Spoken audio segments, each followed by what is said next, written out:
So, good afternoon everyone. So, for today, I'm gonna create a circuit. First step is kumuha ko ng breadboard. Sa breadboard is ilalagay ang positive at negative sa power box. And kailangan natin ng tatlong red light. So, first is kukuha ako ng color red na LED light. At kailangan is naka-rotate kasi naka-series siya.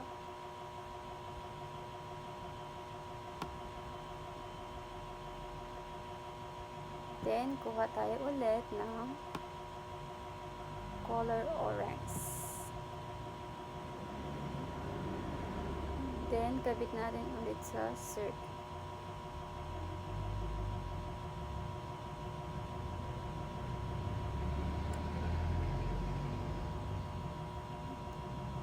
Then, rotate natin ulit.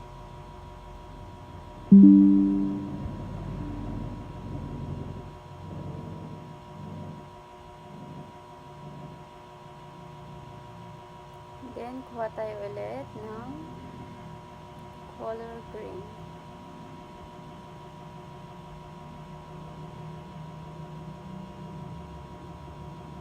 Then, rotate natin.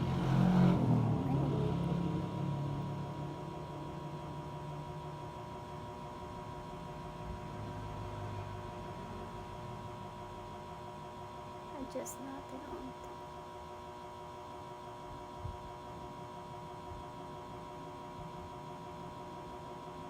Cathode is negative, anode is positive.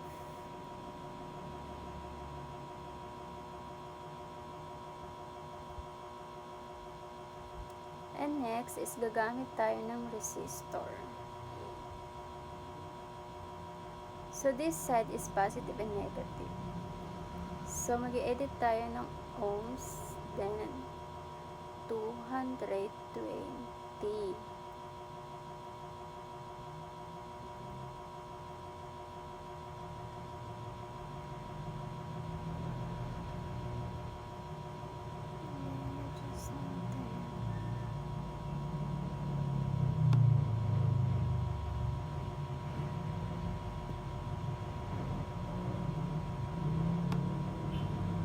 Then,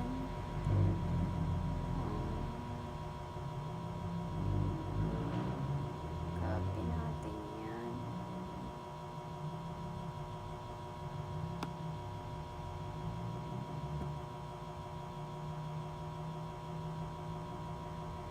Adjust natin konti.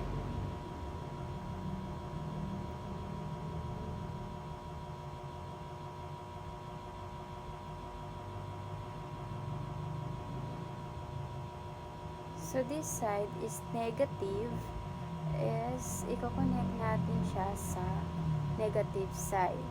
Then click natin para magka-wire. Then positive naman to na side. Then ikakabit natin siya sa positive din. Then para mag-light is kukuha tayo ng 9 volts battery. Sa negative side is i-connect natin siya sa negative side. Then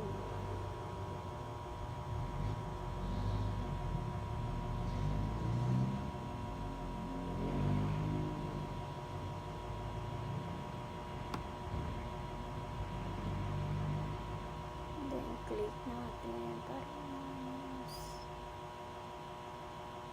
then sa positive side is i-connect natin siya sa positive side din.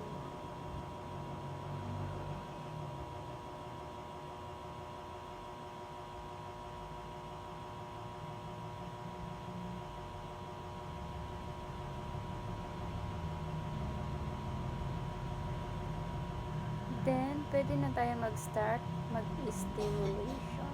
simulation pala.